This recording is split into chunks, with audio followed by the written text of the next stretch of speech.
Հայաստանի ռազմական գերատեսչությունը կրկին հերքել է Բաքվի հաղորդագրությունը, թե նախօրեին ու գիշերը Հայաստանի զինված ուժերի ստորաբաժանումները կրակ են բացել սահմանագոտու արևելյան եւ հարավ-արևելյան հատվածներում տեղակայված ադրբեջանական դիրքերի ուղղությամբ։ Նախարարությունը հերթական անգամ հիշեցրել է, որ վարչապետի աշխատակազմն առաջարկել է հրադադարի ռեժիմի խախտման դեպքերի եւ կամ այդ մասին տեղեկությունների հետաքննության Հայաստան-Ադրբեջան համատեղ մեխանիզմ ստեղծել, ինչին մինչև օրս Ադրբեջանը չի արձագանքել։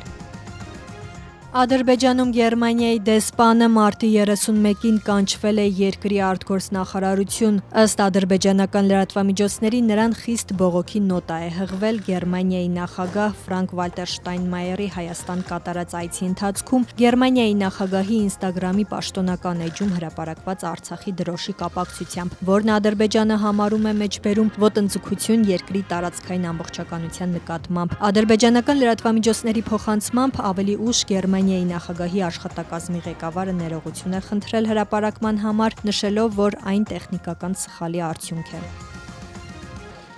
Գերմանիան, Ֆրանսիան, Իտալիան, Լեհաստանը, Իսպանիան եւ Մեծ Բրիտանիան հայտարարել են Ռուսաստանի նկատմամբ նոր պատժամիջոցներ կիրառելու պատրաստակամության մասին։ Այս մասին 6 երկրների արտգործնախարարներն ու Եվրամիության դիվանագիտության ղեկավար Կայա Կալասը համատեղ հայտարարություն են տարածել։ Նշվում է, որ երկրները պատրաստ են օգտագործել բոլոր առկա գործիքները ճնշում գործադրելու Ռուսաստանի վրա, թույլ չտալու, որ այն պատերազմ մղի Ուկրաինայի դեմ։